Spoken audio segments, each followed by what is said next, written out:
All right, so the fifth talk for this session, it's Luigi Portinale, and the topic is exploiting data mining for authenticity assessment and protection of high-quality Italian wines from Piedmont. Great.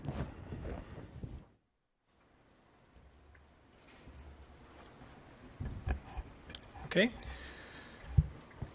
Good afternoon, everybody. I'm Luigi Portinale. I'm professor at the University of Eastern Piedmont, and I'm going to talk about a data mining approach to the assessment of authenticity assessment for high-quality Italian wines. I know that it's much more fun to taste wine than talking with wine, but however, we are just to be satisfied with talking today. The work is a joint work with some researchers from the food chemistry area, and they are the enological experts, and we were the computer science counterpart trying to show how state-of-the-art data mining techniques can be exploited to this kind of problem. And the outline of the talk is the following. I will go through a brief introduction to the problem, and I'm going to set the problem into a project that is called TRAQUASwine, which is a project that has been funded by the regional government of Piedmont, and I'm going to describe how we collected data and we prepared data for this kind of task, and then I'll go through the data mining characterization of the problem, where we have to determine which kind of problem has to be solved and which kind of analysis has to be performed in order to solve the problem that we have. We deal with two different categories, with three different data sets. And in a first data set, we were dealing with the complete feature set that were available after the chemical analysis. And we also had some data sets that will be produced by exploiting feature selection methods in order to reduce the number of features available for the task.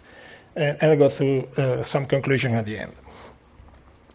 Okay, the problem is to try to authenticate wine and to protect wine from fraud detection.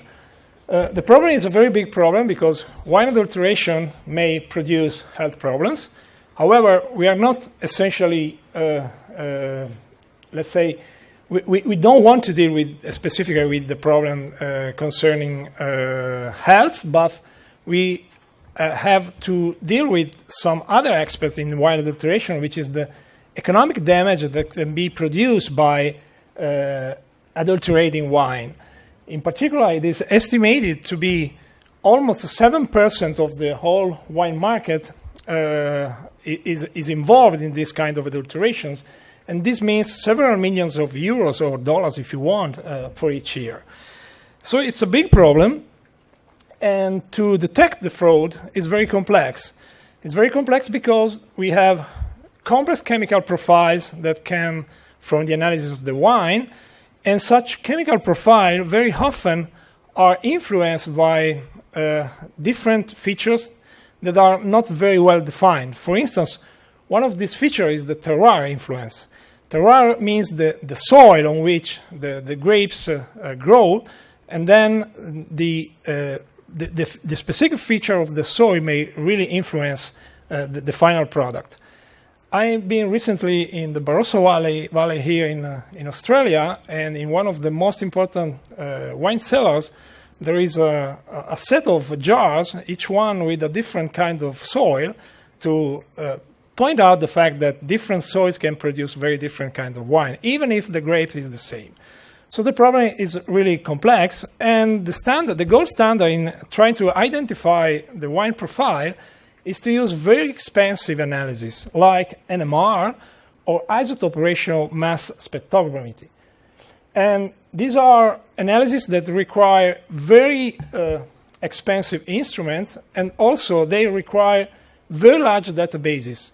However, having pluriannual and very large databases is not very reasonable in this kind of task, because it is very hard to get wine samples, because it's not so easy to get the right wine samples, And so we need to exploit something that is the state of the art in chemical analysis and coupled with the state of the art in data mining in order to get something useful.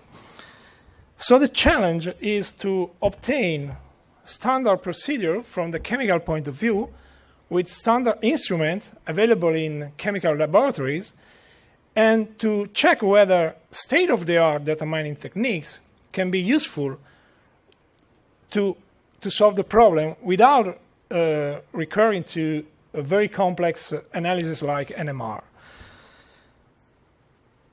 The context is the following. We are dealing with a specific region in Italy, which is Piedmont. Piedmont is one of the most famous wine regions in Italy, and we are dealing with some kind of wines that are produced here in a very specific region, which is the Lancashire, and which is a region in the south of Piedmont. Even if we're dealing also with some other kind of wines in the northern part of the region.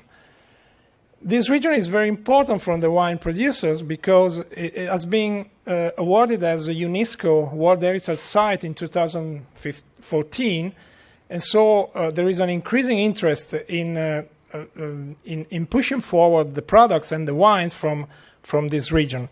However, when you buy some bottle of wine like Barolo wine or Barbaresco wine, which are the most important wines in this region, then you must be sure that what you are buying is exactly this kind of wine. This is because one of these bottles may be worth, let's say, hundreds of euros. So you don't want to spend hundreds of euros for some wine which is not what is indicated in the label. Mislabeling is one of the most important fraud that may be detected in this context. The project, the TRAQUASwine project, has a target Nebbiolo-based wine. Nebbiolo is one of the the most important grape variety that is involved in the production of the high-quality wines from Piedmont. In particular, the wines that we were looking at were Barolo, Barbaresco, and Gattinara, who are the most important wines for this kind of cultivar. We wanted to exploit state-of-the-art data mining techniques. We don't want to invent anything. We just want to see whether state-of-the-art of data mining techniques may be applied to state-of-the-art chemical analysis in order to get something useful for the wine authentication. We dealt with different wine from different areas and from different wine companies, so we tried to have a kind of variety in the samples that we analyzed. Different typology of wines in the sense that we dealt with commercial wines. I mean, wine that were analyzed by buying some bottles in retail points, and also with model-based wines that were specifically prepared by the wine companies participating in the project to have some samples that may be used for some kind of analysis that I'm going to discuss now.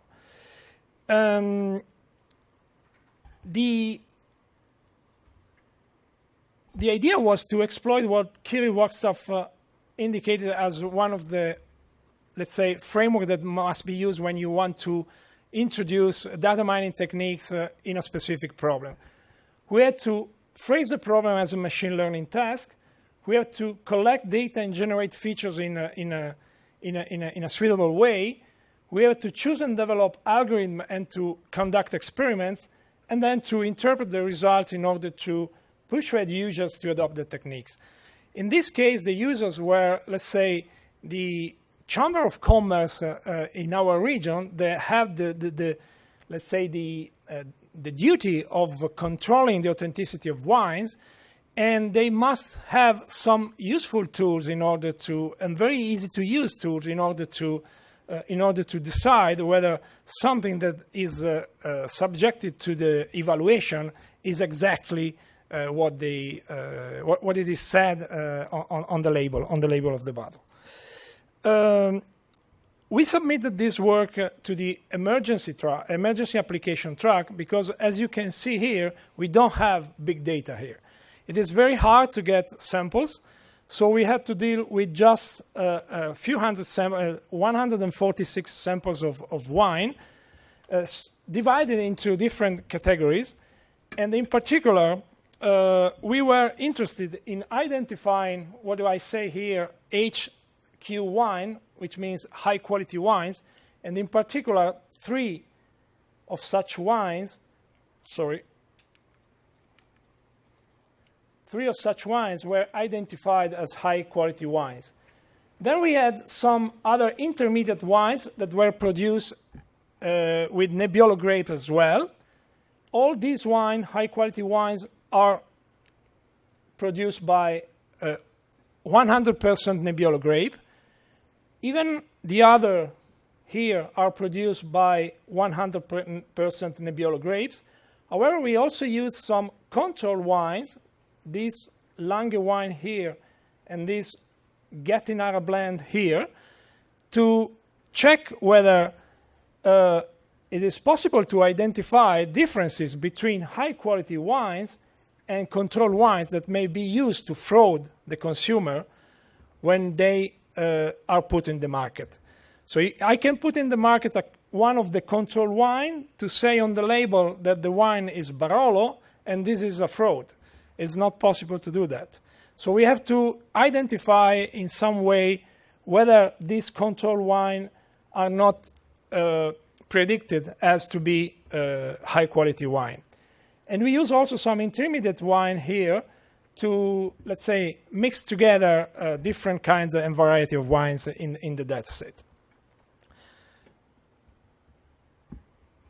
The analysis that provided the feature to be that describe each case are very common analysis in chemical labs, like spectrophotometrics methods or chromatographic methods. They are not very expensive. It is very easy to get this kind of analysis, together with some other specific analysis that can be performed on a wine sample. For example, the resveratrol content is one molecule that is very typical of red wine, and the resveratrol molecule, it's one of the features that survive feature selection, meaning that it's very important to get to have value about this molecule in order to identify the right kind of wine. We collected data for having at the end 40 continuous features, which are the chemical parameters. We have missing values in the data for about 1/3 of the samples, especially concerning the percentage of grape. And we get finally 9 wine types, 9 wine categories, among which 3 are the categories that we are interested in as high-quality wines. The problem has been phrased as a classification problem because we tested very quickly some unsupervised techniques, and we find out that it's not working very well. And so we switched to testing classification techniques with 9 classes. And the emphasis is not on the global accuracy of the classifier, but instead the emphasis is on the misclassification of high-quality wine with respect to control wine. So we don't want a control wine to be classified as a high-quality wine or vice versa. This is the main task. So even if we can measure the global accuracy of the classifier, we are more interested in these latter issues. The data sets were called D1, D2, and D3. In the first data set, we got all the samples with all the features. We used a second data set for all the samples, but with a feature selection method applied in order to reduce the features to 15 features. And then we finally tested also a third data set where we just end up with 13 features, meaning that we use the feature that are selected by the feature selection method by removing also the percentage of grape that are still present in the second data set. We tested different classifiers. However, in the paper, we reported the results from these 3 classes of classifier. We tested the Bayesian net classifier, learned by means of a standard Cooper's algorithm and without the naive Bayes assumption. So there is actually a Bayesian network at the end of the process. We tested a support vector machine based on sequential minimal optimization, and we tested some kernel, and we finally decided to use a Pearson universal kernel. We also adopted Platt scaling because we wanted to have probabilities of predictions in the output. And finally, we tested a multi-layer perceptron with just one hidden layer and with the rule of thumb of using a number of hidden units, which is half the number of features plus the number of classes. We use the Weka implementations of such algorithms, and we end up with some results. You can see here the global accuracy of the classifiers against the 3 data sets. As you can see, there is a quite good accuracy for the multi-layer perceptron and the support vector machine. And however, as I mentioned before, this is not the main measure that we are interested in, because we don't want to test the global accuracy of the classifier, but we want to get insights about the capacity of the classifier of classifying the right way the control wines, which are the wines that may be used to counterfeit the high quality wines.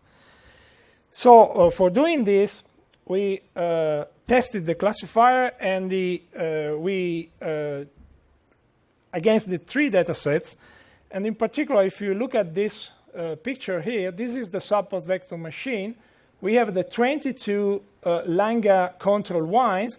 You can see that in the data set D1, the support vector machine is able to predict the Langa wine, all the Langa wines as being the Langa wine. The other control wine here are also predicted as the right class here, and the 3 high quality wines are predicted in this way. So you can see from these pictures that against dataset D1, no control wine can be predicted as a high quality wine, and vice versa. There is no possibility of having a control wine predicted as a high quality wine. And this is a first point that must be highlighted. The same happened for D2, where we can see that, again, we have a very good performance of the support vector machine classifier. It's not so good in precision, the Bayesian networks. However, again, the same consideration applies here. The consideration is that no control wine is predicted as high quality wine, and vice versa. Even this prediction here, Barolo wine is predicted as a Barolo wine or as a Barbaresco wine. And these 2 predictions can be reasonable because they are very, very similar wines. So to have this confusion is not a problem. It could be a problem if a Langa wine would be predicted as a Barolo wine or as a Barbaresco wine. And the same happened for D3. So using feature selection and removing all the percentage of grapes inside, we can get the same kind of results, which show that support vector machines are quite robust in trying to distinguish the control wines and high quality wines. To get some more details, this is the probability distribution of the misclassifications for the support vector machine classifier against the last data set. As we can see, for example, the blended wine, which is one of the control wine, has almost zero probability everywhere of predicting a high-quality wine. These three are HQ wines, and there is almost everywhere zero probability of predictions. And on the other hand, high-quality wine like Barolo and Barbaresco, which are misclassified by the support vector machine, have zero probability of being classified as control wine. So it seems to be a very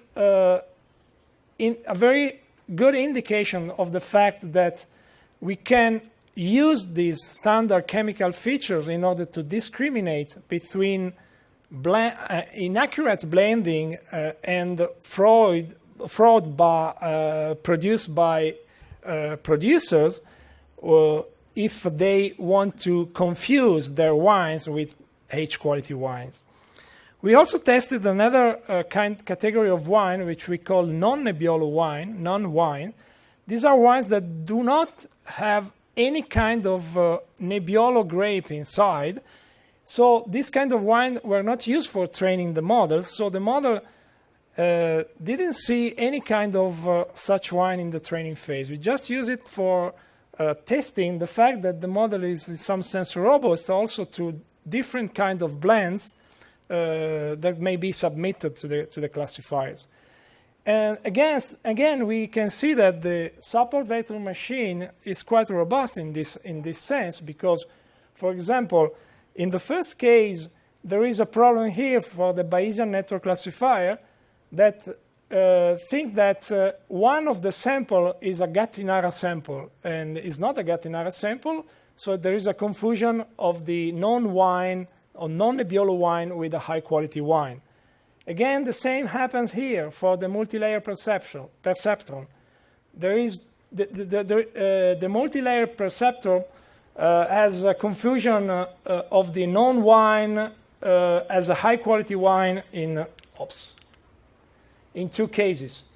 However, the support vector machine seems to perform quite good in the sense that the wines that are predicted by the classifier are quite reasonable from the point of view of the classes that the classifiers know. Okay. So very quickly to the conclusions. This has been the first attempt to try to exploit standard state-of-the-art chemical analysis for wines coupled with state-of-the-art data mining techniques. In previous work, there is a lot of works trying to exploit machine learning and data mining in wine identification problems. However, usually there are very different objectives. The objective is to identify the wine, and so the global accuracy is one of the most important measures at the end. We don't have this kind of objective here. We don't want to improve the global accuracy. We want to be sure that our classifier is able to help in identifying some kind of wrong or illicit blends, as in the case of the control wine that are produced in different areas with respect to the areas that are allowed to be used for producing such kind of wines, or for the detection of unrelated cultivars, as in the case of non-Nebbiolo wine, the last kind of result that I showed you, because we don't want to have some Barolo or Barbaresco wine to be sold if there is some unrelated cultivars inside, which means that it is possible to produce and to sell bottles of high monetary values without using the right rules and without having the suitable cost in production. Feature selection seems to be quite interesting as a way for reducing the number of chemical analyses that must be used for learning the classifier. The weak point is definitely the reduced number of samples. we just had to deal with 146 samples, which is not a huge data set, is not a big data set. As I mentioned before, it is very hard to get wine samples for this kind of task. However, related to with similar works done in the past, even in the food chemistry field, the number of samples is in line on the number of samples used by other researchers in this area. However, in order to address this point, we plan as a future work either to push forward towards the wine companies to be able to get some more wine samples in the future, maybe by improving their interest in this kind of data analysis. But also we are trying to generate synthetic data, and we have some preliminary results by using a linear Gaussian Bayesian network generator in order to generate new synthetic data from the original wine samples that we collected. Okay, thank you very much. We've run out of time for questions, so we'll hold them off to the break. So any questions for Luigi?